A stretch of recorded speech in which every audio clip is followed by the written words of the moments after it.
कल नहीं था मैं, ठीक है ना। जी तो इसको ग्रामेटिकली दुरुस्त कर लें। दूसरी चीज ये है कि पीटीआई ने इतनी बड़ी मुनाफकत की है पाकिस्तान की आवाम के साथ और पाकिस्तान की रियासत के साथ कि पिछले 1.5 साल से वो बड़के मार रहे थे कि हम जनाब थुने सेक देंगे, हम जनाब फटे बांध देंगे, हम जनाब जमानतें जब्त करा देंगे, हम देखते हैं इलेक्शन में कोई आता है हमारे मुकाबले में तो क्या हो जाएगा। लेकिन एक दिन पहले जब इलेक्शन कमीशन ने अपना शेड्यूल अनाउंस करना था जी, इन्होंने अदालत से रिट पिटीशन करके स्टे ले लिया और इलेक्शन को डिले करवाने की साजिश की। अब ये आज का दिन है, आज के दिन में या कल तक जना अगर तो इलेक्शन कमीशन को कोई लाहौर हाई कोर्ट की तरफ से कोई प्रोविजन मिल गई तो आपका इलेक्शन 8 फरवरी को होगा, अदरवाइज ये तो 8 फरवरी से आगे चला जाएगा। अब ये कितना बड़ा खुला तजाद है और ये बुनियादी तौर पे पीटीआई इस वजह से भाग रही है, एक तो उसको शिकस्त नजर आ रही है, दूसरा वो मौजूदा चीफ जस्टिस काजी फायज ईसा की मौजूदगी में इलेक्शन से बचना चाहते हैं। उनका प्लान ये है कि इसके बाद इलेक्शन हो, कोई अगला जो चीफ जस्टिस आए या उससे कोई उन्होंने उम्मीदें लगाई हुई हैं या क्या चक्कर है या क्या मामला है। लेकिन बहरहाल ये बात बड़ी तयशुदा हो गई है कि पीटीआई ने इतनी बड़ी मुनाफकत की है, इतना बड़ा धोखा दिया है पाकिस्तान की आवाम को भी, अपने वोटर्स को भी और रियासत को भी। और अब चीफ जस्टिस और चीफ इलेक्शन कमिश्नर की मुलाकात हुई है, उसके बाद भी ताज़ा तरीन डेवलपमेंट आपके सामने है जो आप टीवी चैनल्स पे दिखा रहे हैं। उम्मीद है कि आज रात को कोई ना कोई फैसला हो जाएगा और हम तो इसके हक में है कि 8 तारीख को इलेक्शन होना चाहिए। अच्छा चौहान साहब, जो आईपीपी है वो भी फरीक बन चुकी है आम इंतखाबात केस में, तो आईपीपी का क्या मौकिफ होगा इस हवाले से? देखिए मौकिफ यही है कि इलेक्शन होने चाहिए, हम इलेक्शन से भाग तो नहीं रहे, हम इलेक्शन से भाग तो नहीं रहे, भागी तो जो है ना पीटीआई है। पीटीआई ने जनाब मुनाफकत की है, पीटीआई ने सारे की सारी जनाब रंग में भंग डाली है।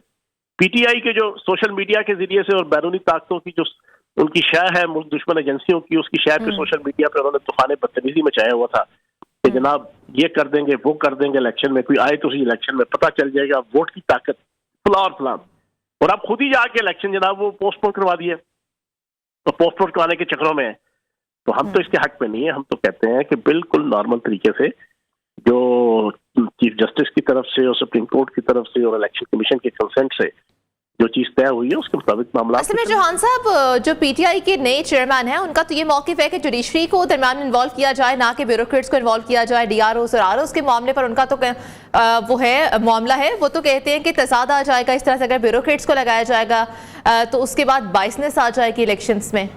जल्दी से सुन लीजिएगा, ये जो नए चेयरमैन आए हैं ना जो बुनियादी तौर पे पीपल्स पार्टी विंग से ताल्लुक है उनका, उनकी इतला के लिए अर्ज है, ये जो 7 महीने पहले 12 मई का इलेक्शन हो रहा था ना, उसमें चेयरमैन साबिक चेयरमैन तहरीक इंसाफ और पूरी की पूरी टीम हम समेत हम जनाब उस वक्त एक टांग उठा के ना तो लुड़िया डाल रहे थे जनाब, इलेक्शन में हिस्सा ले रहे थे और जनाब हम उल्टी कलाबाजियां खा खा के जनाब इलेक्शन में हिस्सा ले रहे थे। उस इलेक्शन में भी जनाब आपके आरओ यही एसी डीसी और एडिशनल कमिश्नर थे, उस वक्त ठीक था, अब गलत हो गया, इनसे पूछे ना।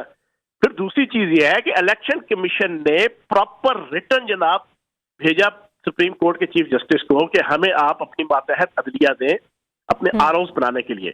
उन्होंने रेफ्यूज कर दिया, उन्होंने कहा कि जनाब हमारी मातहत अदलिया पे बहुत बड़ा प्रेशर है केसेस का, हम नहीं दे सकते। तो उसके बाद और क्या ऑप्शन था?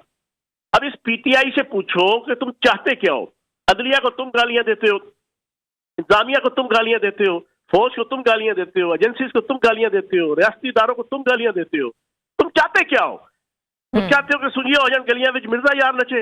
ये चाहते हैं कि हामिद खान जनाब चीफ इलेक्शन कमिश्नर हो और जनाब आपका उमैर न्याजी जो है ना वो एक इनका जनाब आरओ हो और एक दूसरा आरओ कोई और हो जिसने इंट्रा पार्टी इलेक्शन करवाया था अभी कुछ दिन पहले, वो वाला इलेक्शन हो और जनाब ये इलेक्शन जनाब चुनतखब करके ब्रेस्टर गौर की तरह पीटीआई को ये चुनतखब करें और अल्लाह खैर से ऐसा इलेक्शन तो नहीं हो सकता। मतलब उनकी मर्जी का नहीं हो रहा, इस वजह से बातें की जा रही हैं। जी हाँ, ठीक है। अच्छा ये बताइएगा कि आईपीपी को आप आगे मुस्तकबिल में कैसे देखते हैं, क्या किसी पार्टी के साथ इत्तेहाद किया जाएगा? देखिए अभी एडजस्टमेंट की डिस्कशन चल रही है और आईपीपी की लीडरशिप और नून लीग की लीडरशिप इसके ऊपर डिस्कशन कर रही है और उम्मीद है कि 2, 4, 6 दिनों के अंदर इंशाल्लाह चीजें मटेरियलाइज हो जाएंगी।